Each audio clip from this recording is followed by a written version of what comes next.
Over to our next session. We have Championing the Youth Declaration on Transforming Education, Global Futures Forum. It'll be hosted by the SDG for the Youth Network.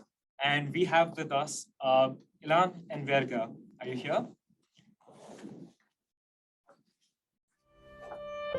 For every one of us, our world is defined by discovery. The more we learn, the wider our world becomes. But for too many, the path of learning is cut short. Did you know that 758 million adults worldwide, most of them women, cannot read and write? And 263 million children are out of school. Education is the right of every woman, man and child. That's why the world has a bold new agenda to make sure that no one is left behind. The Education 2030 Agenda is our roadmap to inclusive and quality education for all.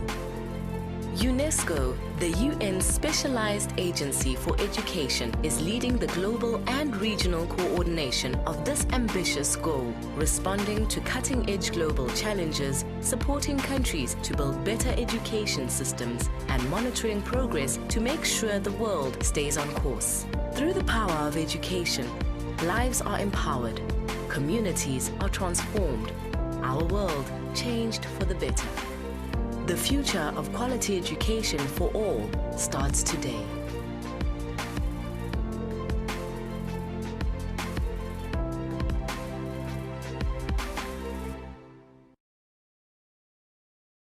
I'm from Sri Lanka. I am from Nigeria. I'm from Syria. From Albania.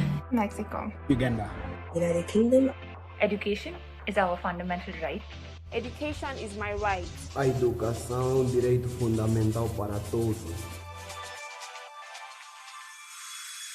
Please, let me learn. Let me learn. Dopustite mi da učim. Let me learn. Let me learn.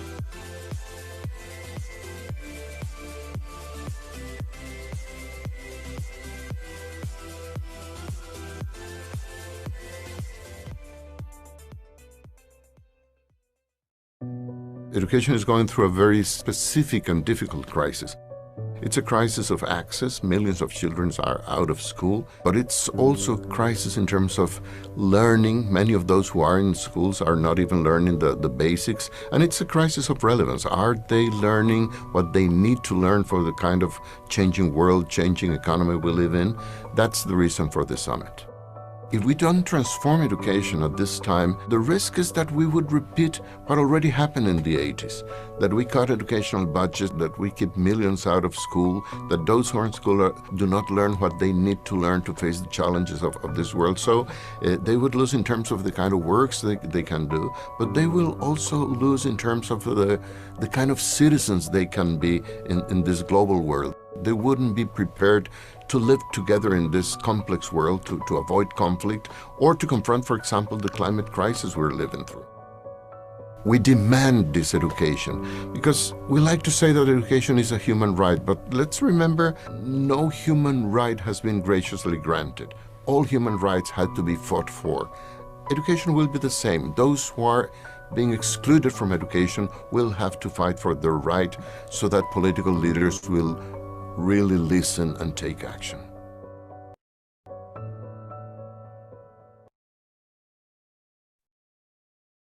Hello, everyone. Thank you so much for joining us today. My name is Amanda Bennett. I'm joining you from Costa Rica. You all have access to that chat, so please let us know where you're joining us from, how you're doing. Here it is 3:30 p.m. in the afternoon, so it's still a sunny day for me.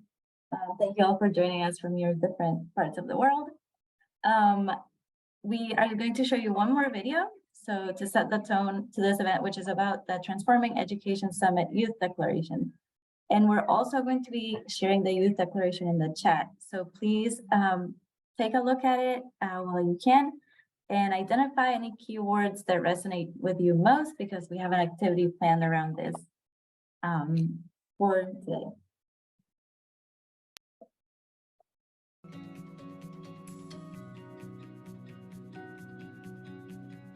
Education is a fundamental human right. It is a powerful lever for peace, gender equality, hope, empowerment and progress. 教育是人类社会进步的重要基石。 Despite progress over the years, too many children, youth and adults are still denied the right to quality education. The situation has never been more urgent. Que son otros tiempos y que el contexto mundial necesita esa transformación.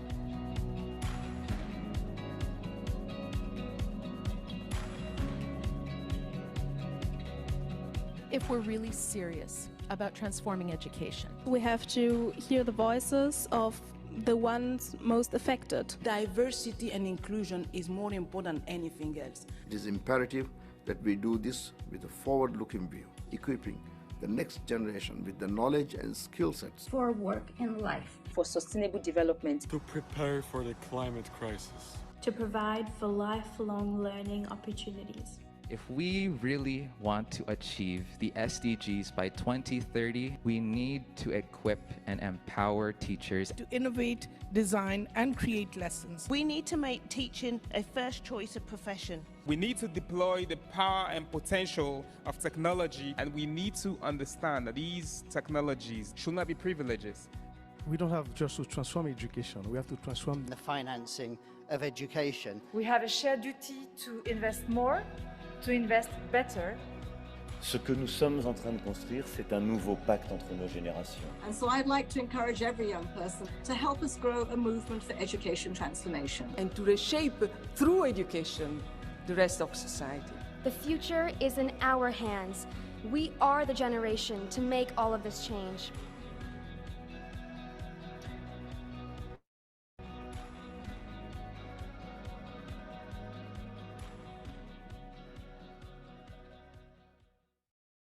As our world faces crisis after crisis, education is suffering. For too long, the voices of those affected most have not been heard. That's all changing.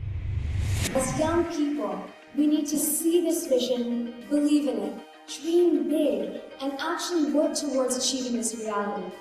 Are we ready to put in the work that it needs to create this transformation? Over the last 3 months, almost 500,000 young people from over 170 countries and all regions participated in global, national, and grassroots level dialogues, both face-to-face and online, to develop a common vision towards transforming education. Called the Youth Declaration.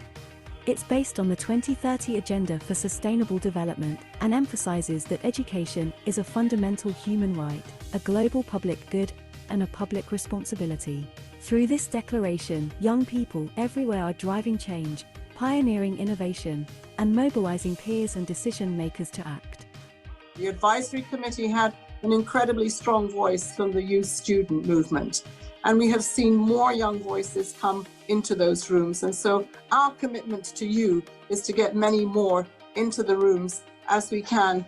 Transformer l'éducation, c'est un pacte nécessaire entre générations pour reconstituer des sociétés durables. School should be a safe space for everyone. We have to achieve gender equality. We cannot talk about education in the 21st century without climate education. I want to see all the children with and without disabilities learning together, playing together, and enjoying together. And we cannot talk about SDG 4 without inclusion. We cannot really achieve SDG 4 if we leave refugee and displaced youth behind. We need to teach kids how to deal with themselves so they can know how to deal with the world. We need to improve education systems to align with tomorrow's labor market needs. Transformative education looks like equal resources for all schools. We need everybody in our communities, both local and international, to put in work and ensure that there is enough political momentum and commitment to transform education. Transform the education, transform the globe. Young people everywhere are paving the way towards a new education system where all learners are empowered to reach their fullest potential. It's not only about protecting the right to education everywhere and for everyone. It's also about transforming learning. I urge everyone here today to support the Youth Declaration process.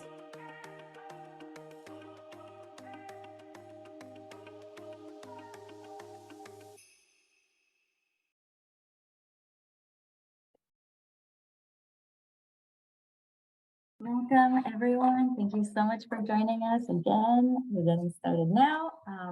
We're going to get started with some housekeeping. Also, I wanted to remind you, if you want to invite anyone in your networks to join this event, please do so now, because we want to get everyone informed about this initiative about the Youth Declaration on Transforming Education.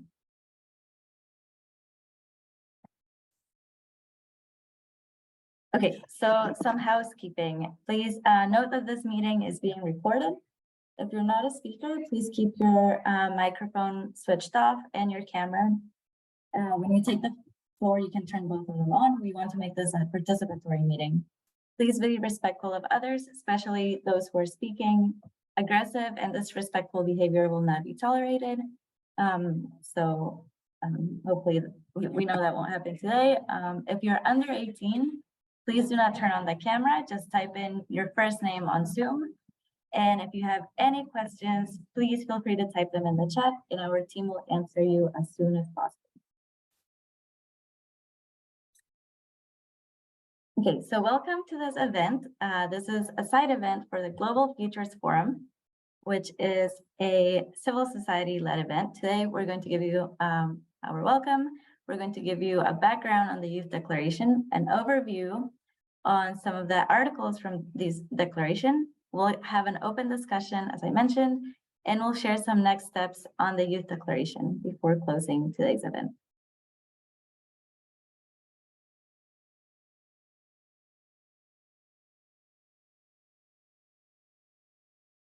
So as you're part of this Global Futures Forums event, you know this is a civil society-led event held in New York and online for the world.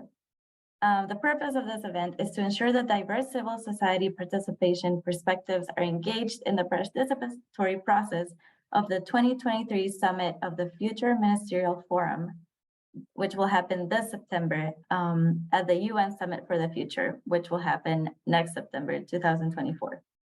As we know, the Summit of the Future is a pivotal opportunity to enhance cooperation and commitments towards the 2030 Agenda and the Sustainable Development Goals. As affirmed during the recently held United Nations Transforming Education Summit, education is our most powerful tool in achieving the 2030 Agenda. And we, the SDG 4 Youth Network of UNESCO's Global Education Cooperation Mechanism, and your organizers for this event, we are working to mobilize the call and commitments towards achieving SDG 4, quality education. Today's event is entitled Championing the Youth Declaration on Transforming Education, centers around the Youth Declaration, which emphasizes the need to achieve SDG 4, and which is deeply connected to thematic tracks of this forum, such as human rights, development, and more. So welcome again. We have the chat where you can tell us where you're joining us from, your organization, the country, your interest. My name is Amanda Bennett. I am joining you from Costa Rica. I am a member of the SDG 4 Youth Network, and I work as youth coordinator at Air Charter International, where I'm joining you from.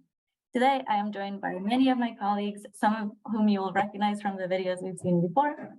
But first, I will introduce Ilan and Ahmed, who will give you a summary of the Youth Declaration. So first, we'll hear from Ilan and Vero.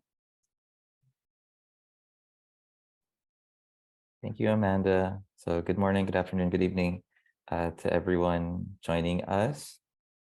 Before we talk a little bit more about the Youth Declaration, we hope everyone's taking a look at the chat box, and we're sending the link again to the Youth Declaration. So for those who are a little bit new to it or need a refresher, please feel free to check the chat on Zoom and to open the link there to take a look at the 25 incredible and amazing and urgent demands and calls of the youth to transform education. And we'll be asking you in a few minutes to sort of share us your favorite or any keywords or key phrases that resonate the most with you. So we'd love to see those in the chat box in a bit. But here's a little bit, along with the videos that we saw earlier, we'll sort of give a quick overview because we have a few more of our incredible team at SDG 4 Youth that are here. and we're going to prioritize our time to make sure that they have the floor today. But a little bit about the Youth Declaration. We do have to talk a little bit about the Transforming Education Summit that happened a few months ago in New York in September. And key takeaways really from this event were that education is really our most powerful tool to activating solutions and really achieving the 2030 agenda or the Sustainable Development Goals. And youth really play a huge role in realizing these solutions. And those priorities were really clear and really affirmed by the UN through this event. The Youth Declaration, again, is just the landmark document, and we're so proud for anyone who's been involved. I know we share the same pride in the Youth Declaration, championing the voices of almost 500,000 young people around the world from all regions. So it's truly a force to be reckoned with, and we're very proud of how it was created and how it was written, but we're also proud of how far it has come so far. So it was launched at the Transforming Education Summit as it was presented to the UN Secretary General, and also presented to the world leaders at the same time. So I will be passing the floor now to our colleague at the SDG4 Youth Network, to Omid.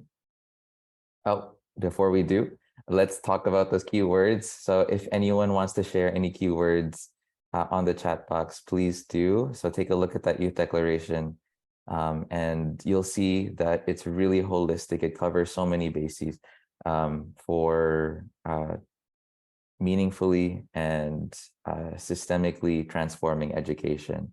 So if we look in the chat box, thank you so much for those who are sending. If you haven't already sent, please feel free. But I see keywords like education is basic human rights. We see words like decolonize, yes, and democratize knowledge production. We see embrace diversity. I know from my own personal work that I would champion the keyword or key and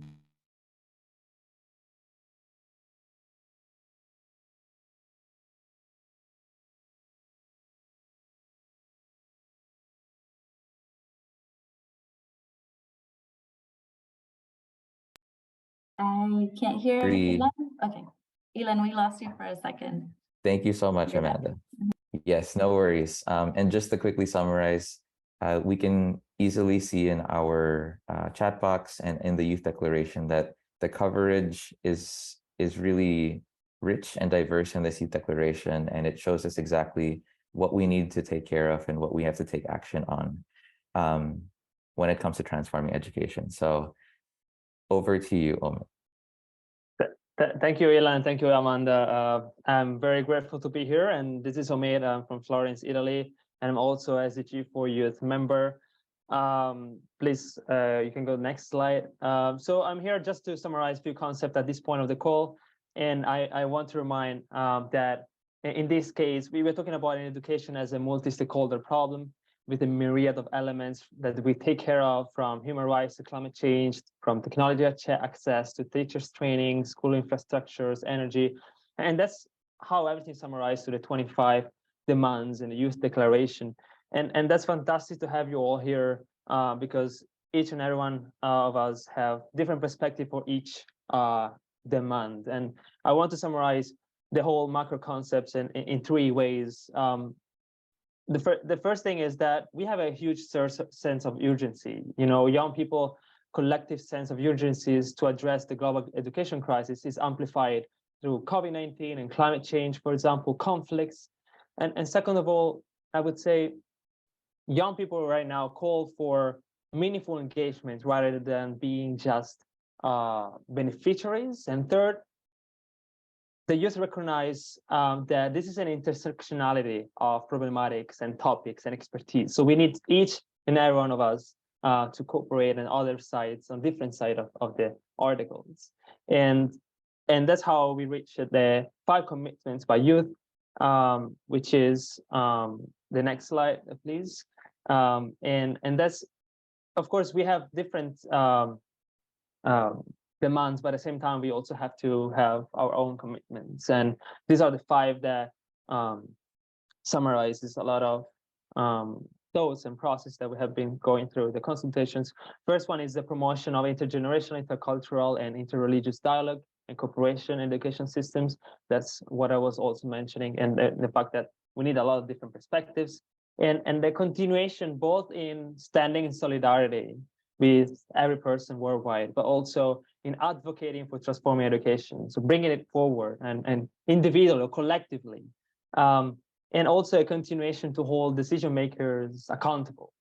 And the last commitment is that an action plan coordinated by the SDG Youth Network should be put in place and make sure that the demands move forward beyond the summit.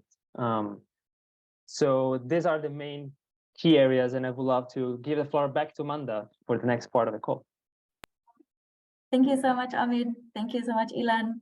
So yes, so the main objective of this event is to highlight those needs and challenges that we need to achieve to transform education. So we're going to call on some of our members from the SDG4 Youth Network to present their contributions to this main question. So we're going to get started, and I'm going to ask each of the members who are contributing to introduce themselves and share your input. Okay, so first we're going to be hearing from Cynthia, who will tell us about her work in early childhood education. Hi everyone, my name is Cynthia Nyongesa. It's lovely to see everyone. It's very late where I am. It's actually 11:30 in the night. So I'm staying up late to join you guys, and thank you so much for coming.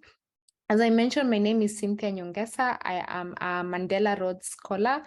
I'm taking my Master of Laws degree at the University of Cape Town in South Africa. So I'm going to be addressing Article 14, and that's really focused on foundational learning. It really is based on my previous work experience and also the work that I have seen young people and organizations doing in the community to ensure that every child has access to foundational learning. For those who may be new to the concept of foundational learning, in simple terms, it means every child should be able to read and write by the age of 10 years old. That is really the basic concept. So while I was a youth advocate for UNICEF about maybe 2 years ago, I left UNICEF 2 years ago, I had the chance to visit a school in Nairobi, and I got to discover that children with disabilities actually face so many challenges. And this particular group of children specifically were about maybe 7 years old. And the classroom I visited composed of children who were either deaf or hard of hearing. But it was also interesting to note that the children who were deaf also had other disabilities. So some of them were actually neurodiverse. And the project I was working on was collaborating with the government to ensure that the digital textbook that had been introduced in the country was also accommodating these kinds of children.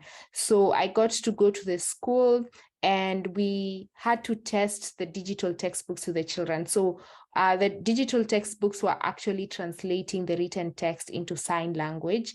And we actually asked the children, through the help of their teacher, if they could understand what was happening. So what was interesting to note is that some of the children were saying that either the speakers were not loud enough, or some were saying that the sign language interpreter was just a bit too fast. So it's also just to bring perspective into the aspect of digital learning, that just because you've taken a digital textbook or digital device to a school to learners with disability does not necessarily mean it incorporates the needs of all learners. The other thing I saw in terms of challenges was how the teacher was struggling with these learners, because she was the only teacher and there were about maybe 50 learners in that classroom, and she only had one assistant. And so when we look at the solutions in Kenya, what I have seen is that there's so many grassroots organizations that are encouraging young people to be volunteer teachers. One of them is called PACE. The other solution I have seen is grassroots organizations going into the communities and breaking the stigma, encouraging parents to take their children to school, and also encouraging parents themselves to learn sign language. The government has also been in collaboration with the civil society to develop resource planning mechanisms, because remember, it's the civil society and grassroots organizations that actually know what is happening on the ground. I would also say teacher training is very important. Not many teachers take up disability aspects when they go to train. So I think even if a teacher has not decided they're going to teach learners with disabilities, I think it's very important for them to just get these mechanisms and understand what it is they need to do, and even understand how to identify a learner with disability. Lastly, the other solution I think I have seen from organizations is those Plan International working with the local organizations called Association for the Physically Disabled, which donated about 36 devices to learners. And these were learners with mobility issues, because remember, learners also have different challenges. Some are they're either deaf, and some also have challenges in terms of mobility. So when we see that young children are given these devices and they're able to leave their homes and go to school like other children, I think that is amazing. My call to action really for everyone here and government leaders across the world would be to encourage inclusive education. I know in terms of our laws and policies, we're still having a debate on what inclusive education means, because sometimes it's just not easy to put a child with a disability in the same classroom with a child without disability. And so we need to keep rethinking and evaluating different situations and adapting depending on the needs of every child. My other call to action would be to build the capacity on inclusive education in the workforce. And I mentioned this earlier, especially the teachers, because we hear a lot of people saying, oh, I wasn't able to write, or I had dyslexia and I didn't know, my teacher would beat me up and say that, well, I'm just stupid. I think it's very important for teachers to understand the mechanisms of dealing with all learners with disabilities. Yeah, that is it for foundational learning. If you have any questions or comments, I encourage you to put them in the comment section below. And please tweet us and tag us on Twitter, Education 2030. Thank you. Thank you so much, Cynthia. Thank you. That was so valuable. Thank you for the call to action. Thank you for sharing your experiences. Thank you for staying up until almost midnight to share with us today. Okay, we're going to now listen from Omid again, who is going to talk about Article 15, his connection to that, on life skills, future-proof personal development, entrepreneurship, innovation facilitation, and youth-led organization support. Amazing. I love that, Cynthia, and thank you, Amanda, for giving me the floor. Yeah, that's me again. And so here, I think, yeah, it's the next one. Yeah. So here you have very specific keywords I want to keep in mind, which is recognition and non-formal education, which I want to attach to the word ecosystem. And I like to tell stories. So I would love to, for you all to just imagine a young person sitting at the bottom of a classroom raising a hand, but nobody actually noticed that. You just wanted to say something out of the subject. Question why there is poverty in your own city, or why cardiovascular diseases are increasing in my region. Now, I connected to my story, and I was that guy who was raising the hand at 15 and actually wondering about cardiovascular diseases, and eventually started an organization about that. But like me, there are millions of young people that want to step up to tackle local injustices.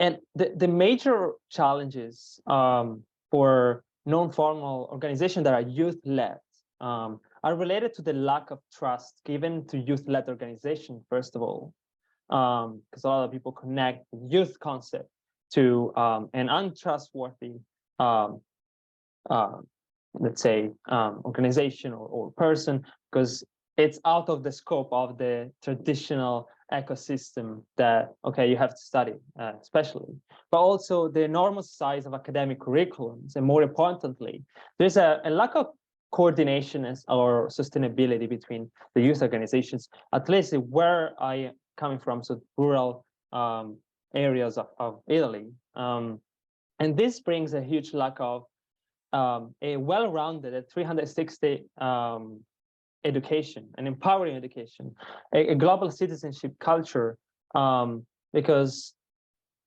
the education system is not offering customization of opportunities or alternatives beyond the academic path, and that's why non-formal organizations are very non-formal also education and organization as well, the youth lab are very important part of an ecosystem of a city or even a region. And as I said before, it's a multi-stakeholder problem, and I think youth-led organizations are a key player in this area. And with my organization, we firmly believe that democratized informal education and smart collaboration are crucial elements to achieve SDGs issue.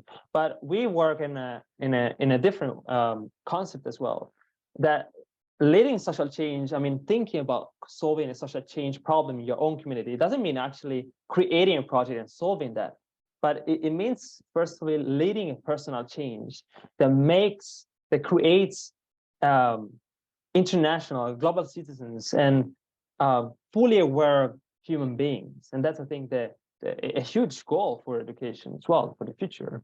And therefore, we act as an ecosystem builder by providing a digital platform where every single young person can post ideas and about social problems, and between each other, regardless of the country and expertise, they can co-create projects, create self-awareness about SDGs issues, create entrepreneurial skills through mentorship, and join also ad hoc projects with local organizations or companies in my city or in also other parts of the region, Tuscany. So that's an attempt to connect the formal education to a service learning, to connect the actual academics to a local impact. And then we use actually brainstorming techniques to facilitate local action. Let's say it's a softer solutions. I don't go into details on this. And starting from the global knowledge, because a lot of people are facing the exact same problem. As cardiovascular diseases are actually affecting my community, there are tons of ideas and solutions or even problematics that I never thought of that I might get from the global crowds and global knowledge. So without doubt, this is connected to the Article 16 and 17 that explicitly demand the future-proof skills development programs, and more precisely also green and digital skills development or investment from decision makers. And I think that's at the forefront of creating entrepreneurial opportunities and access to decent jobs. And again, reminding that the concept of this ecosystem building is not eventually creating projects or things like this, but also creating fully aware human beings that are leading the future of transformation of the city.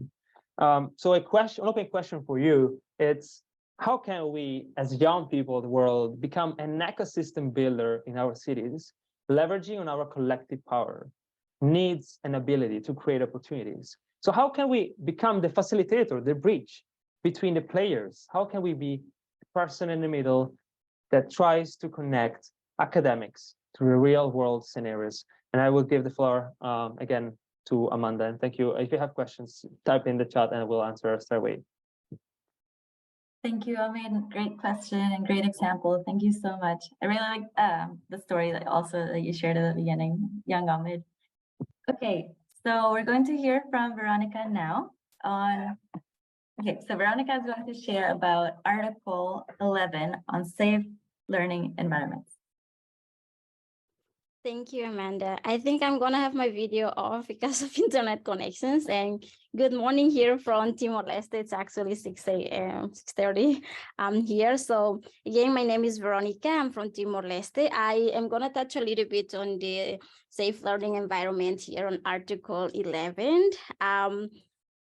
we try to do something here in terms of like what to do in relate to corporal punishment, but I don't have much of like something to share in terms of alternative, but I'm raising some issues here of what school in Timor-Leste or education Timor-Leste face. And also probably I will ask for like at the end of like suggestions and anything of alternative education used for corporal punishment. So if anyone will, while we do this talking, like we can share at the end, or like I will put my email there for us to like giving some ideas. So I'll really appreciate for that.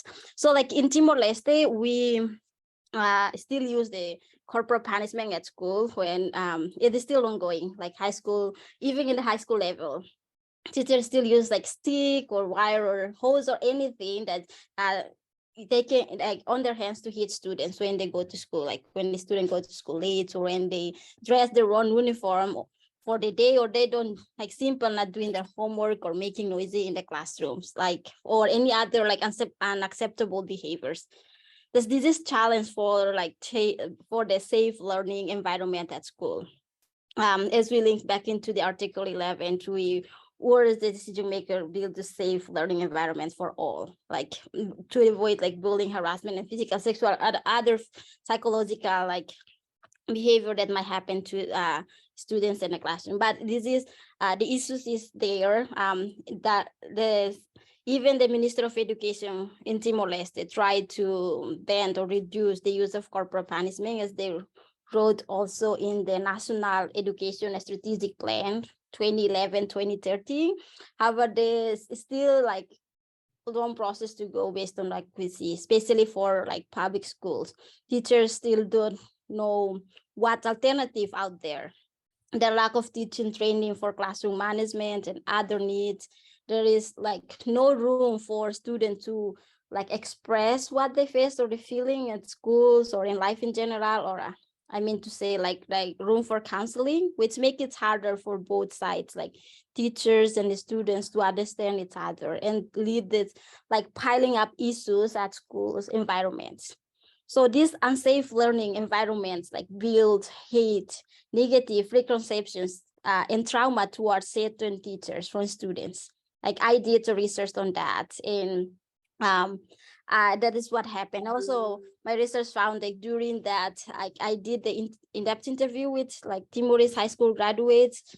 They said that due to corporal punishment, students were used the opportunity like to bully each other, and then also teachers use the way of punishment to manipulate, like uses like opportunity to practice of physical and sexual harassment towards students, where they also leads to like psychological trauma and discrimination going on at the school environments. It is happening like nowadays in 2023 at some schools in Timor-Leste. Thus, building the safe learning environment, I think, is very crucial to make everyone feel safe in the place where they go to grow their mindset. What some schools try to having like in Timor-Leste, teaching training for classroom management to understand like alternative and ways to practice in the classroom. However, I mean, to be honest, so far it's still hard with lack of facility support and system itself for teachers. I also understand like many countries in the world have shown the possibility of not using corporal punishment at schools.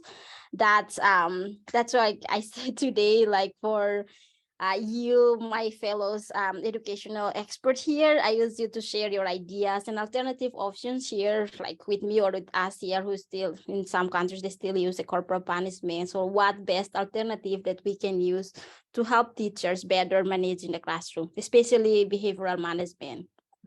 Here, we also try to do alternatives such as like positive reinforcement, setting rules and expectations in the classrooms. Yet there is still lack of like teaching training to make the habit, to make it like a habit in their classroom. There's also, we tried to do like some videos to help teachers in the classroom. So how to engage better with students, but still the practice itself is hard. Some like private school have reducing it in a certain point, but I see a lot in the public school, especially in the rural area school, is still have this like as a huge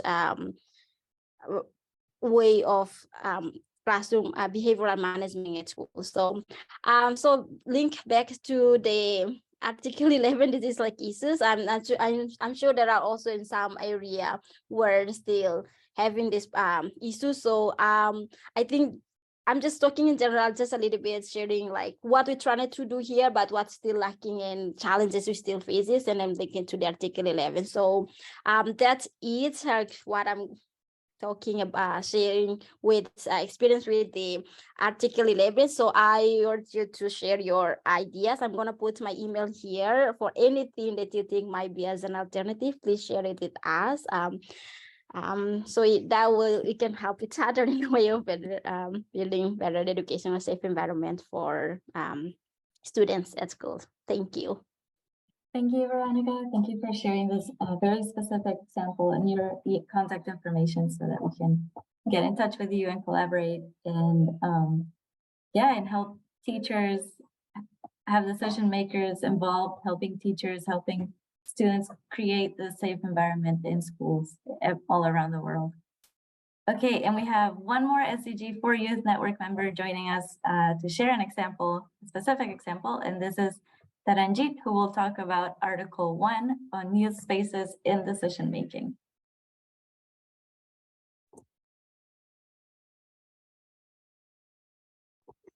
Thank you, Amanda. Hello, everyone. My name is Taranjit. I am calling in from the unceded territory of the Algonquin Anishinaabe Nation of the Turtle Island, now known as Ottawa in Canada.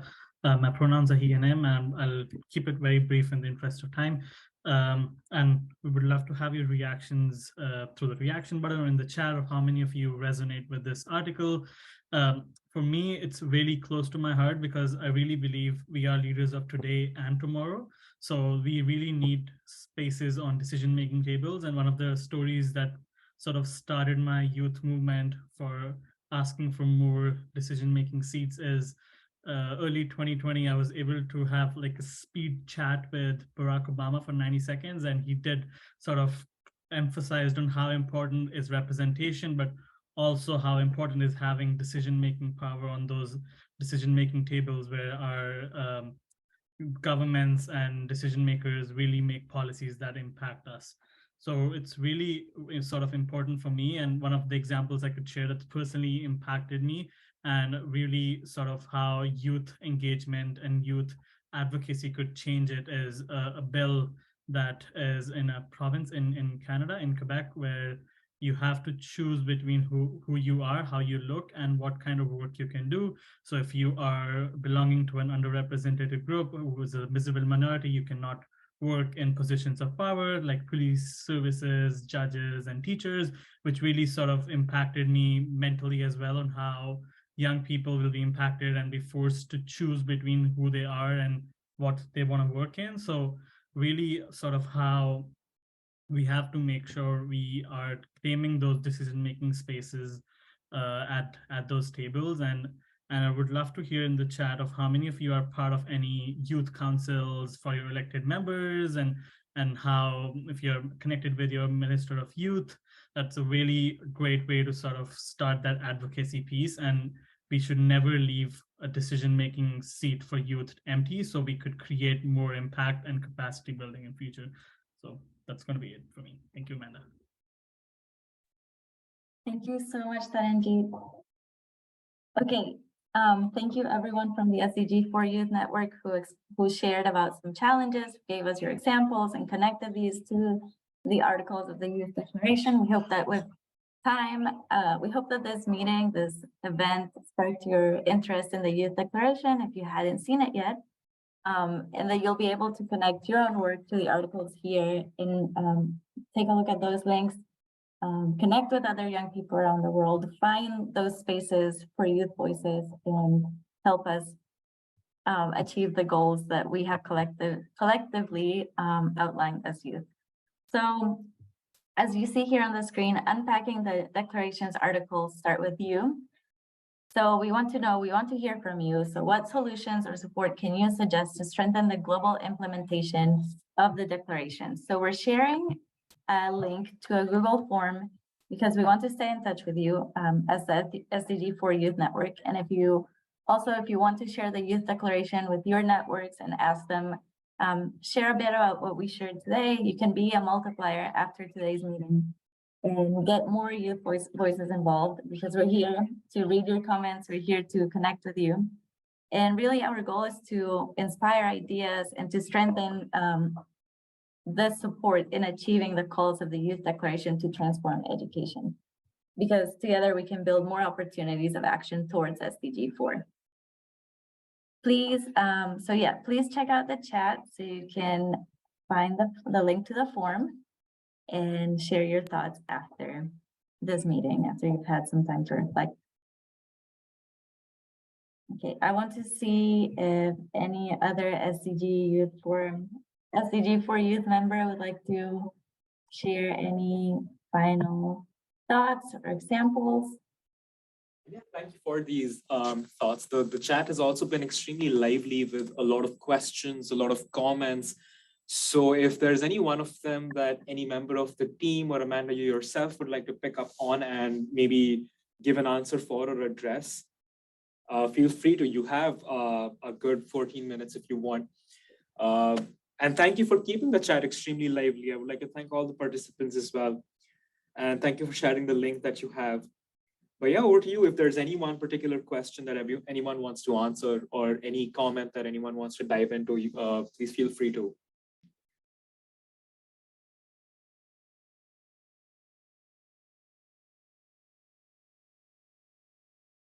Thank you so much. And we can also check back in at the end of the meeting. We have one more speaker joining us today, but we really hope that you are able to reflect on what we've heard today, what we've shared. Even though education, SDG 4 is such a broad action, it's a big goal that we have to tackle. And as Omid said, we need that interconnectedness, that intersectionality. So we all have to bring in our different expertise. But this is why we're here today as a network, to work together and to leverage our power, our needs, as Omid said, as youth, to achieve not only the Youth Declaration, but SDG 4 and all the SDGs that as a global community we have agreed on. I want to give the floor to Cynthia. I see you're raising your hand. Yes, quick one, just to respond to Veronica. I don't know if this is a solution, but I remember an incident when I was in high school where a teacher attempted to pinch a student and the entire class went crazy. They almost attacked, okay, not almost attacked the teacher, but everyone was just yelling and saying, no, no, no, you cannot do that. And this was students speaking up against the teacher. In many instances, in many schools, that never happens. And I would say then the solution here is teaching children, especially children and young people in their teens, about their own agency, their own power. Because the moment you educate them and tell them that they have a right to be protected against any form of violence, they're going to speak up. But then it also means establishing an institutional framework within the school. So I would say maybe also working directly with the heads of the institution so that this is also implemented on the ground, such that the learners know, yes, I can go and report my teacher. If he pinches me or if he beats me up, I can report this person to the headmaster.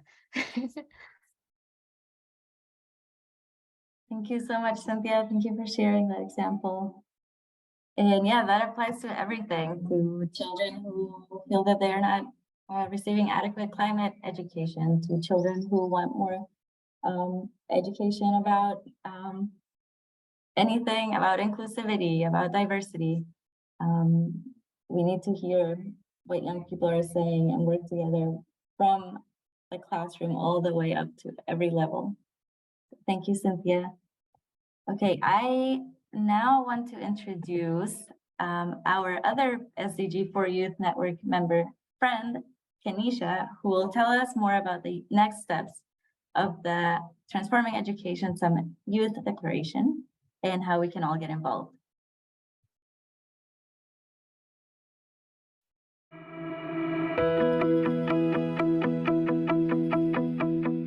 At the Transforming Education Summit in September 2022, the Youth Declaration was launched, presenting the collective vision demands, and commitments from youth on transforming education across the globe. This declaration is not just words on paper, it is the future. We are innovative problem solvers whose thoughts and opinions have power and whose collective actions will change this world. The youth of the world have made it clear in the Youth Declaration and will continue this process today, which will inform a broader global youth initiative. To help shape the Global Youth Initiative, which will be led by the SDG4 Youth Network, regional youth consultations have taken place across the world, highlighting local needs for support and action. Nosotros tenemos increíbles ideas y sabemos qué es lo que necesitamos de nuestra educación para estar preparados para los desafíos del futuro. A lot of people have been refugees or displaced in my country, and we hope that we can use this platform as well in order to provide sustainable solutions to those people. When you say investment, it doesn't always have to mean financial. Young people appreciate being visible and having their inputs being taken into high consideration. How can we manage budgets and put financing into more useful ways to help support education? How can we make partnerships between the private and public sector? And how can we really use our resources and activate as youth activists to make these initiatives happen and create the change? انتوا انتوا التغيير، وانتوا اللي بتصنعوا الفرق، وانتوا بتصنعوا المستقبل، وانتوا بإرادتكم وعزيمتكم وتكاتفكم واحلامكم بتصنعوا اللي مستحيل انه ينصنع. وبالاخير بدي اقول لكم انه من المهم جدا. Peace is one of the most important components of education. The Global Youth Initiative will be launched on the International Day of Education on January 24, 2023. Without engaging young people, there is no shared ownership. Without shared ownership, there is no commitment. Without commitment, there is no transformations. We need to turn words into action. Let's join forces to continue growing a global education movement. We count on all of you to help us make this happen.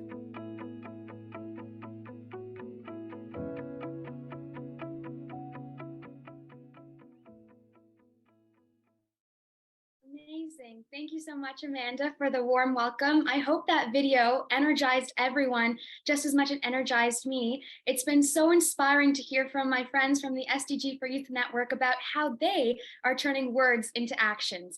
And that's what the next step is all about. We were joined at the Transforming Education Summit, and we felt the energy that all of us young people have and the urgent need for us to transform education. We also saw how youth have been at the forefront of this movement. The Youth Declaration process really brought together the voices of almost 500,000 young people. That's 500,000 young people who care about transforming education. And so how exactly are we going to continue to build upon this momentum? Well, that's where the Global Youth Initiative comes in. The Global Youth Initiative is really focused on, as our SDG4 Youth Network members mentioned, youth empowerment and engagement, youth participation and leadership, and also building on that global movement that youth have started. So as Ahmed talked about, it's really understanding how can we empower young students in their own classroom to be able to be leaders for transforming education. Charanjit talked about how can we ensure that young people are represented in educational councils with their ministers of education, and that's another core part of the Youth Initiative. Cynthia talked about, what about the grassroots level? How can young people transform education beyond just structures of education, formal education structures? And those are the three key pillars of the Global Youth Initiative. So we all see how we're working together in solidarity. Everyone in this call, I can feel it through the screens, just how energized we are, ready to turn these words into action. But where do we begin? And that's where the Global Youth Initiative comes in. It's focused on helping us become young leaders, and not only people who advocate for change, but actually become agents of change so that we can transform education locally. And so what is the next step after the Youth Declaration? Well, the first thing is that us young people need to take the words that we wrote, take the words that we so committed to, and see, where does our commitments come in? We talk about advocacy, but what about our own leadership? Is there a part of the Youth Declaration that you resonate with, like our other SDG for Youth members do? And if so, how can you transform education in your city, in your classroom, in your school, or even beyond at a global level? We've heard such great examples, but if you want to get more involved, be sure to reach out to one of us, because we'd love to share, the work that we're doing and get you involved as well.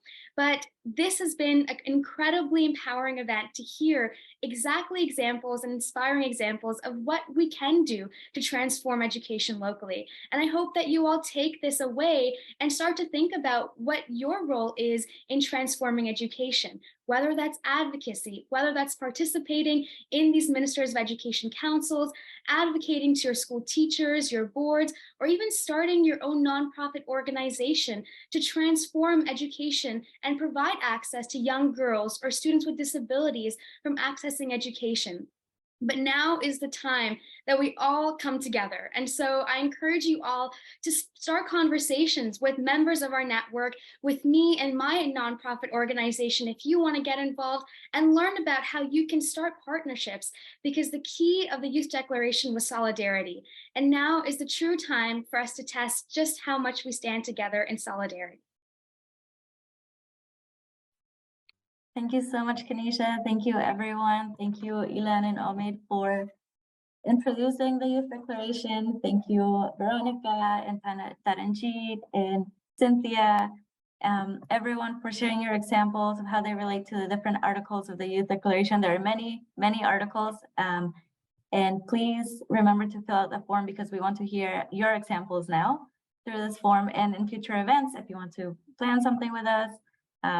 We're here, we're just regular young people who care about education, who care about SDG 4, and who care about making noise about leveraging our voices and our power and our needs, as said. I really like what he was saying. So here we have some links that you can see on the screen. If you give us your email through the form, we will be in touch with resources, with invitations to future events, with more steps on getting involved.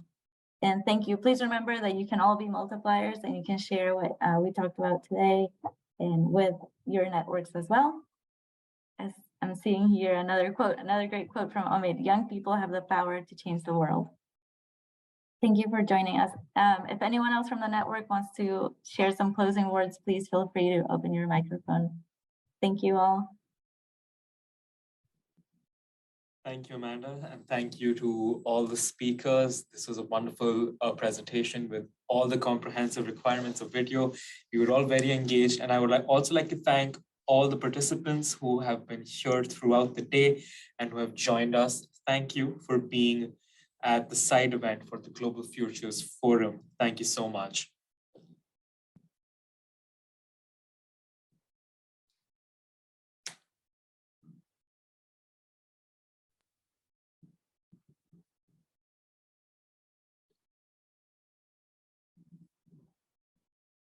Thanks, everyone. Have a wonderful day. Thank you.